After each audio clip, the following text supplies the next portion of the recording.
आपके अपने YouTube channel में जिसका नाम है socionomics a complete guide for social science. तो बच्चों आज का लेक्चर नंबर 4 बहुत ही ज्यादा इंटरेस्टिंग होने वाला है on class 10 geography and the name of this chapter is agriculture. तो बच्चों मैंने लेक्चर 3 ऑलरेडी अपलोड कर दिया है एग्रीकल्चर चैप्टर के ऊपर और आप फर्स्ट 3 लेक्चर एग्रीकल्चर चैप्टर के ऊपर जरूर देखिएगा और उसके बाद ही लेक्चर नंबर 4 मेरा देखिएगा। बच्चों आप लोग लगातार अपना सपोर्ट मुझे देते रहे और मैं आपके लिए मेहनत करके लगातार क्वालिटी वीडियोस को अपलोड करता रहूंगा। तो इसी के साथ मैं आपका एजुकेटर चंदन सर आज का क्लास शुरू करने जा रहा हूं हमेशा की तरह मोटिवेशनल कोट के साथ। और आज का मोटिवेशनल कोट है to be the best you must be able to handle the worst. इसका अर्थ है बच्चों कि यदि आपको सर्वोत्तम बनना है तो आपको सबसे खराब स्थिति से निपटने के लिए हमेशा तैयार रहना ही पड़ेगा।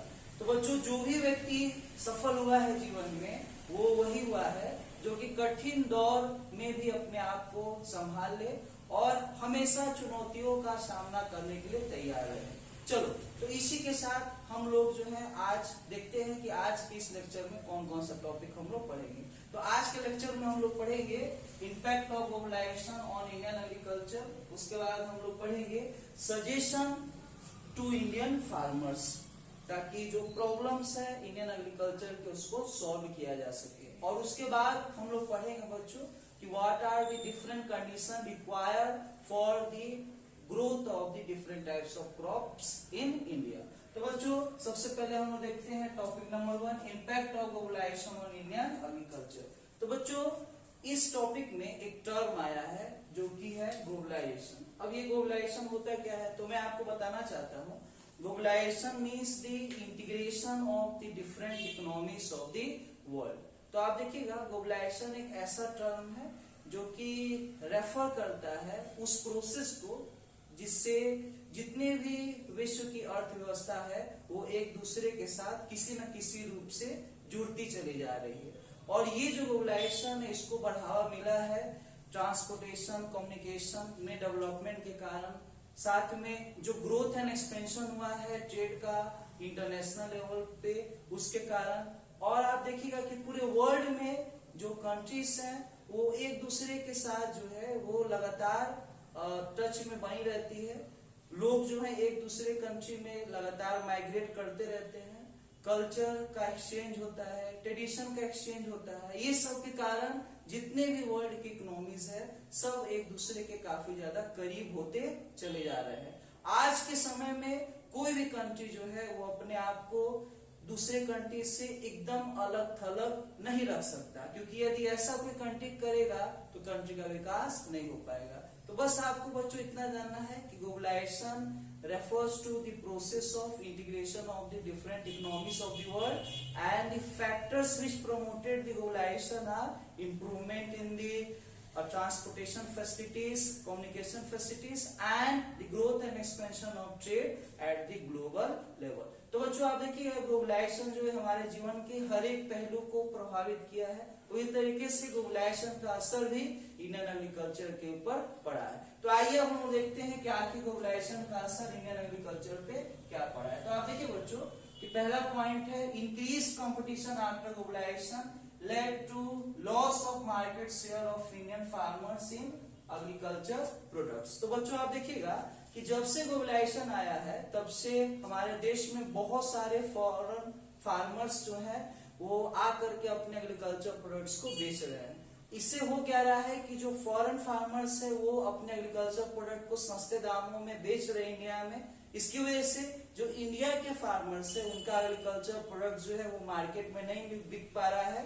और इससे क्या हो रहा है कि इंडियन फार्मर्स का जो मार्केट शेयर है वो लगातार कम होते जा रहा है और काफी ज्यादा लॉस को सहना पड़ रहा है इंडियन फार्मर्स को। तो ग्लोबलाइजेशन की वजह से कंपटीशन बढ़ा इंडिया के एग्रीकल्चर मार्केट में और इस वजह से जो मार्केट शेयर है इंडियन फार्मर्स का वो काफी कम हो गया और इससे जो है वो फार्मर्स का इनकम भी काफी कम हुआ इंडिया में। चलिए नेक्स्ट आप देखिएगा globalization promoted innovation in agriculture sector of India. आप देखिएगा आज के समय में एग्रीकल्चर में काफी ज्यादा इनोवेशन आया है इंडिया में और इस इनोवेशन को आगे बढ़ाने में सबसे बड़ा योगदान ग्लोबलाइजेशन का रहा है। ग्लोबलाइजेशन की वजह से काफी ज्यादा एडवांस टेक्नोलॉजी जो है वो इंडियन फार्मर्स इंपोर्ट कर पा रहे हैं फॉरेन कंट्रीज से, और इस एडवांस टेक्नोलॉजी के कारण एग्रीकल्चर प्रोडक्टिविटी हमारे देश में काफी बढ़ा है। नेक्स्ट आप देखिए बच्चों कि it provided access to foreign market which allowed Indian farmers to increase their income. तो आप देखिएगा कि ग्लोबलाइजेशन की वजह से जो इंडियन फार्मर्स है वो आसानी से अपने एग्रीकल्चर प्रोडक्ट को न केवल इंडिया में बेच पा रहे हैं बल्कि फॉरेन कंट्रीज में बेच रहे हैं, और इससे इंडियन फार्मर्स का इनकम बढ़ा है। नेक्स्ट आप देखिए बच्चों, it resulted in over use of agriculture land and reduction in production of food product.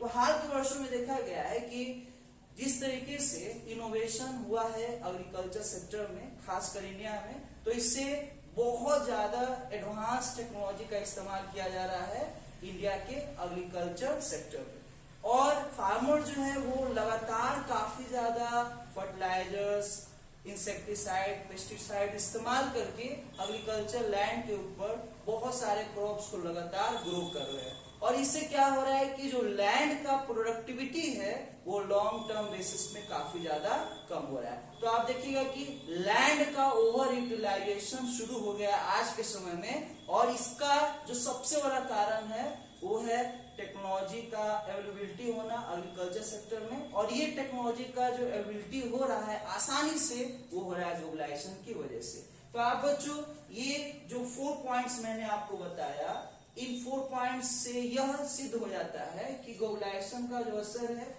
वो इंडियन एग्रीकल्चर के ऊपर पॉजिटिव भी पड़ा है और नेगेटिव भी पड़ा है। चलिए तो अब हम लोग आगे बढ़ते हैं और देखते हैं सजेशंस टू इंडियन फार्मर्स। तो बच्चों आपको मैंने प्रीवियस लेक्चर में बताया है कि इंडियन एग्रीकल्चर में काफी ज्यादा प्रॉब्लम्स है, और इन प्रॉब्लम्स को दूर करने के लिए इंडियन गवर्नमेंट के द्वारा बहुत सारे पॉलिसीज बनाए गए हैं, लेकिन फिर भी बहुत प्रॉब्लम जो है अभी तक इंडियन एग्रीकल्चर में बने हुए हैं।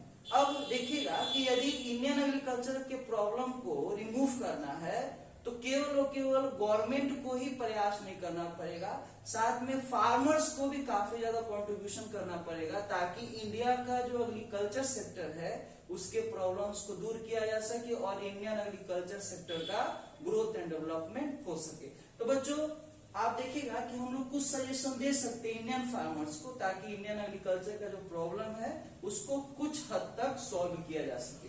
तो पहला सजेशन है Indian farmers should promote organic farming. इसका अर्थ ये बच्चों कि जो इंडियन फार्मर्स है उनको ऑर्गेनिक फार्मिंग को बढ़ावा देना चाहिए। ऑर्गेनिक फार्मिंग में मैन्योर का इस्तेमाल किया जाता है क्रॉप्स को ग्रो करने के लिए केमिकल फर्टिलाइजर की जगह, और ऑर्गेनिक फार्मिंग की वजह से जो सॉइल का जो गुड हेल्थ है वो लगातार बना रहता है, और इससे जो प्रोडक्टिविटी है लैंड का वो कम नहीं होता है लॉन्ग टर्म बेसिस पे।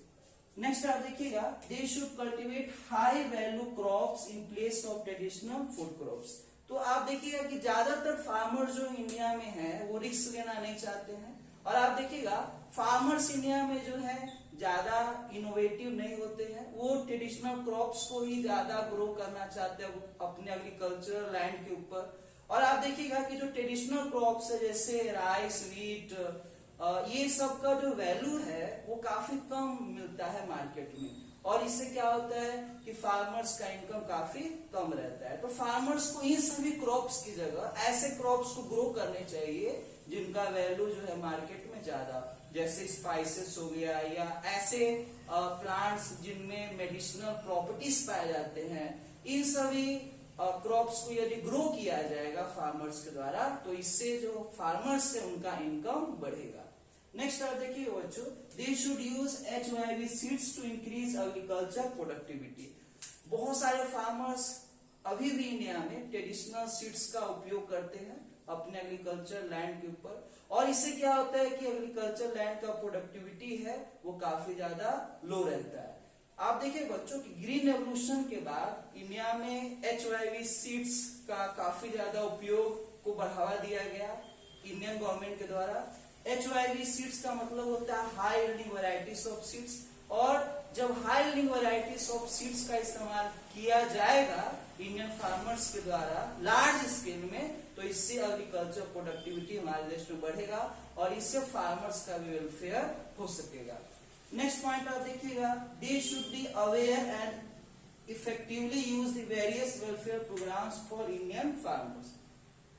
तो जो इंडियन फार्मर्स है उनको काफी ज्यादा अवेयर होना पड़ेगा, जानकार होना पड़ेगा। बहुत सारे प्रोग्राम्स जो है इंडियन गवर्नमेंट के द्वारा चलाए जा रहे हैं, जैसे हमारा प्रधानमंत्री फसल बीमा योजना, उसके बाद आप देखिएगा प्रधानमंत्री किसान सम्मान निधि योजना। तो ये सभी जो योजनाएं हैं उनके बारे में जानकारी जो है इंडियन फार्मर्स को रहनी चाहिए, और ये सभी जानकारी की मदद से जो इंडियन फार्मर्स है उनका वेलफेयर इंडिया में हो पाएगा। तो बच्चों, यदि इंडियन फार्मर्स यह मान बैठेंगे कि जो भी इंडिया में एग्रीकल्चर सेक्टर में डेवलपमेंट है वो गवर्नमेंट की ही वजह से होगा, तो ये इंडियन फार्मर्स का काफी ज्यादा बड़ा भूल होगा। तो करना क्या है कि गवर्नमेंट तो अपने तरफ से जो काम करना है वो कर रही है, इंडियन फार्मर्स को भी जो है अपने जो उनका एटीट्यूड है एग्रीकल्चर के प्रति उसमें सुधार लाना पड़ेगा। और जब फार्मर्स और गवर्नमेंट जो है दोनों मिल करके जब काम करेंगी सही दिशा में, तो इसी से इंडिया के एग्रीकल्चर सेक्टर में प्रोग्रेस आ सकता है। और आपको मैंने पहले ही बताया बच्चों कि इंडिया का जो इकोनॉमी है वो काफी हद तक एग्रीकल्चर के ग्रोथ एंड डेवलपमेंट के ऊपर टिका हुआ है, क्योंकि इंडियन इकोनॉमी को हम लोग एग्रीकल्चर बेस्ड इकोनॉमी कहते हैं।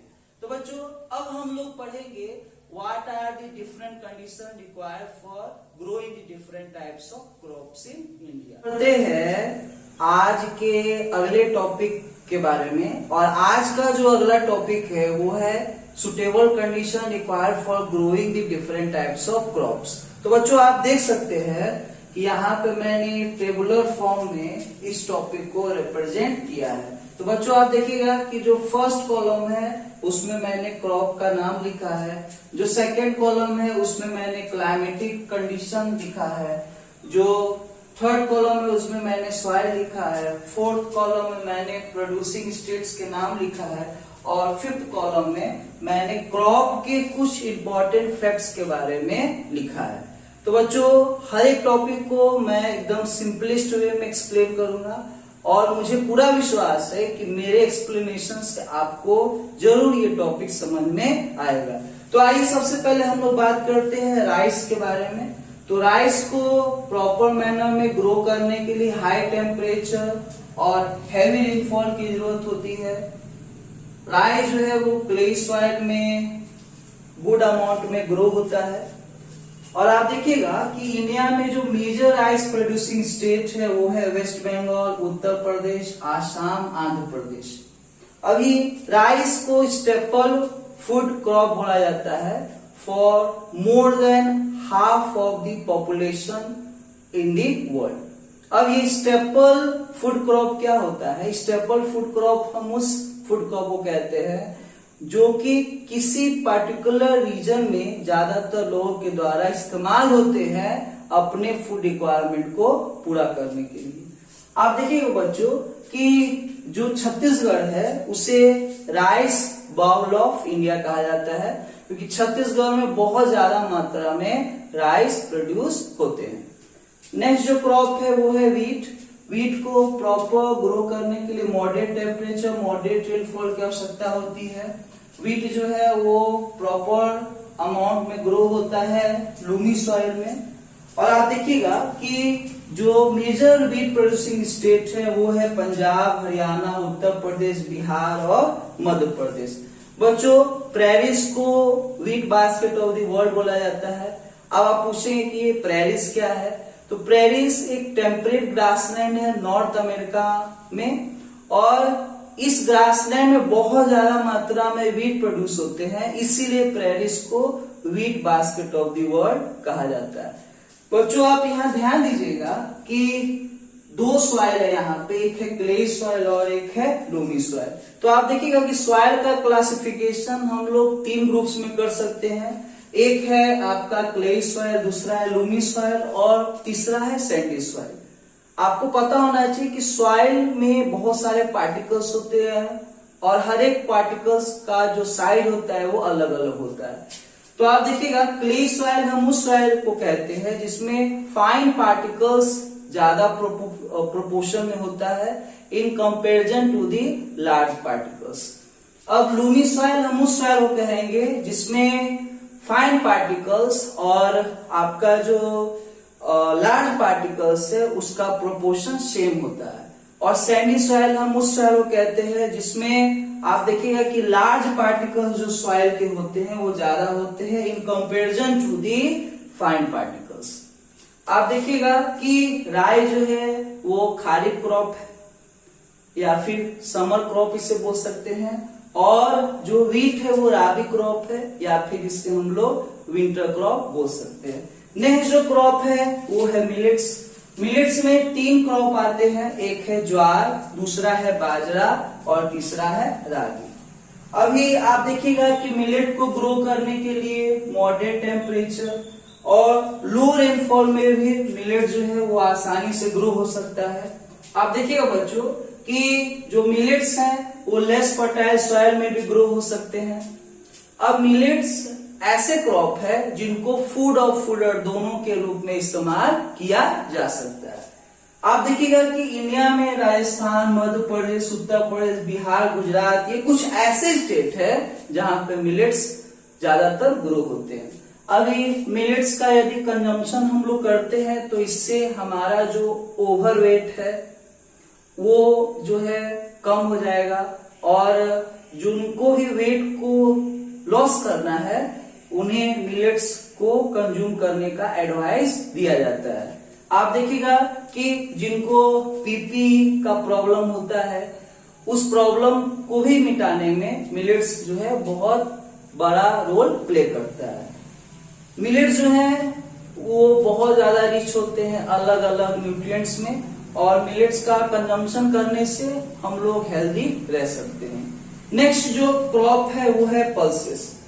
पल्सेस के बारे में मैं आपको बताना चाहता हूं कि इंडिया लार्जेस्ट प्रोड्यूसर भी है और कंज्यूमर भी है पल्सेस का पूरे वर्ल्ड में।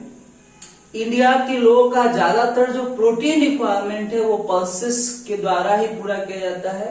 इंडिया में यदि पल्सेस की बात की जाए तो पल्सेस के बहुत सारे वैरायटीज ग्रो होते हैं जैसे कि मसूर, मूंग, अरहर। आप देखिएगा कि पल्सेस को ग्रो करने के लिए मॉडरेट टेम्परेचर और लो रेनफॉल की आवश्यकता होती है। उसके बाद इंडिया में जो मेजर पल्सेस प्रोड्यूसिंग स्टेट है वो है मध्य प्रदेश, बिहार, उत्तर प्रदेश। और आप देखिएगा पल्सेस जो है वो कोई भी सॉइल में ग्रो हो सकते हैं, ज्यादा फर्टाइल सॉइल की आवश्यकता जो है वो पल्सेस को नहीं होती है। और देखा जाता है कि वो रीजन जहां पे एलुवियल सॉइल पाए जाते हैं वहां पे जो पल्सेस है वो अच्छे मात्रा में ग्रो होते हैं। अभी पल्सेस जो है उसमें हाई लेवल प्रोटीन तो होता ही है, साथ में पल्सेस को लिग्यूमिनस क्रॉप कहा जाता है। इसे लिग्यूमिनस क्रॉप हम इसलिए कहते हैं क्योंकि आप देखिएगा कि पल्सेस में जो है राइजोबियम बैक्टीरिया पाए जाते हैं और ये राइजोबियम बैक्टीरिया नाइट्रोजन फिक्सेशन करके सॉइल के फर्टिलिटी को बढ़ाने का काम करते हैं। तो सॉइल को यदि फर्टाइल बनाना है तो पल्सेस का कल्टीवेशन जो है वो किया जा सकता है एग्रीकल्चरल फील्ड में। फिर आप देखिए बच्चों जो अगला क्रॉप है वो है टी। अभी टी कूल टेम्परेचर और हैवी रेनफॉल वाले रीजन में बेटर मैनर में ग्रो होगा। अभी टी को भी जो है लेस फर्टाइल सॉइल में भी ये ग्रो हो सकता है। जैसे हिली एरियाज में ज्यादातर टी ग्रो होते हैं और हिली एरिया में तो आपको पता ही है कि सॉइल इरोजन बहुत ज्यादा होते हैं और सॉइल इरोजन के होने के कारण हिली एरियाज का जो सॉइल का फर्टिलिटी होता है वो लो होता है।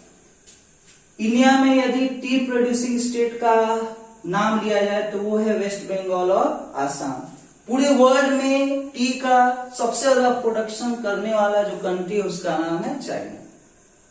आपको ये पता होना चाहिए कि हमारे देश में टी जो है वो सबसे पॉपुलर बिवरेज क्रॉप है। लेकिन एक जमाना ऐसा था कि टी को पॉपुलर बनाने के लिए अंग्रेजों को काफी ज्यादा पापड़ बेलना पड़ा था। अभी ब्रिटिशर चाहते थे कि इंडिया में टी का कंजम्पशन लोग ज्यादा मात्रा में करें, जिससे ब्रिटिशर्स को काफी ज्यादा प्रॉफिट अर्न करने का अपॉर्चुनिटी मिले। अभी टी ओरिजिनली चाइना से आया था इंडिया में, और शुरुआत में जो इंडिया का सोसाइटी था वो टी को एक्सेप्ट करने के लिए तैयार नहीं था। इसके लिए अंग्रेजों ने बहुत ज्यादा एडवर्टाइजमेंट करवाया टी को पॉपुलर बनाने के लिए, यहां तक कि टी को फ्री में डिस्ट्रीब्यूट किया गया, ताकि जो इंडियन का जो टेस्ट एंड प्रेफरेंस है वह जो है वो टी के लिए फेवरेबल हो जाए। बहुत जो है प्रयासों के बाद आखिरकार जो है ब्रिटिशर्स अपने मकसद में कामयाब हो गए, और टी जो है वो हमारे देश के समाज का एक अभिन्न अंग आज के समय में बन चुका है, और बहुत ज्यादा पॉपुलर बिवरेज क्रॉप है टी हमारे देश में। नेक्स्ट जो क्रॉप है वो है कॉफी। कॉफी भी एक बिवरेज क्रॉप ही है। अभी कॉफी को प्रोड्यूस करने के लिए हाई टेम्परेचर और मॉडरेट रेनफॉल की आवश्यकता होती है। रेनफॉल आप देखिएगा कि जो कॉफी है वो भी हिल एरियाज में ग्रो होते हैं, और हिल एरियाज में आपको माउंटेन सॉइल मिलेंगे। इंडिया में जो मेजर कॉफी प्रोड्यूसिंग स्टेट है वो है कर्नाटका, तमिलनाडु, केरला। अभी जो कॉफी है उनके बहुत सारे वैरायटीज होते हैं, उनमें से जो 3 मेन वैरायटीज है वो है अराबिका, रोबोस्टा और लिब्रिका। आप देखिएगा कि इंडिया में जितना भी टी प्रोड्यूस होता है उसका मेजर पोर्शन प्रोड्यूस होता है आसाम में, और उसी तरीके से इंडिया में जितना भी कॉफी प्रोड्यूस होता है उसका मेजर पोर्शन प्रोड्यूस होता है कर्नाटका में। अभी वर्ल्ड में कॉफी के प्रोडक्शन में जो नंबर 1 कंट्री है वो है Brazil. Brazil is the largest producer of coffee in the world, and China is the largest producer of T in the world. तो बच्चों, मुझे पूरा विश्वास है कि जो आज मैंने टॉपिक आपको पढ़ाया वो सारा टॉपिक आपको क्लियर हो गया होगा। चलिए अब हम लोग देखते हैं आज के डू यू नो सेक्शन को। तो आज के डू यू नो सेक्शन में हम लोग बात करेंगे FAO के बारे में। तो FAO का फुल फॉर्म है food and agriculture organization. Food and agriculture organization का हेडक्वार्टर रोम में है, और रोम इटली में है। फूड एंड एग्रीकल्चर ऑर्गेनाइजेशन का जो ऑब्जेक्टिव है वो ये है कि पूरे वर्ल्ड में फूड सिक्योरिटी बना रहे, पूरे वर्ल्ड में कोई भी जो है वो हंगर जैसे प्रॉब्लम से सफर न करे। जो फूड एंड एग्रीकल्चर ऑर्गेनाइजेशन है वो वर्ल्ड के कंट्रीज को इंकरेज करता है कि कंट्रीज जो है ज्यादा मात्रा में फूड प्रोडक्ट को प्रोड्यूस करे, और साथ में FAO जो है फूड प्रोडक्ट के प्रॉपर डिस्ट्रीब्यूशन के बारे में भी पूरा ध्यान रखता है इंटरनेशनल लेवल पे। इंडिया जो है फूड एंड एग्रीकल्चर ऑर्गेनाइजेशन का एक इम्पोर्टेंट मेंबर है, और आप देखिएगा कि हंगर जैसे प्रॉब्लम को रिमूव करने में लगातार अपना अहम योगदान देता आ रहा है फूड एंड एग्रीकल्चर ऑर्गेनाइजेशन। तो बच्चों, मुझे पूरा विश्वास है कि आज जो मैंने आपको टॉपिक पढ़ाया है वो आपको अच्छे से समझ में आ गया है, और यदि आप चाहते हैं कि ऐसे ही वीडियोस मैं आपके लिए लाते रहूं तो आप मेरे चैनल को जरूर सब्सक्राइब कीजिए।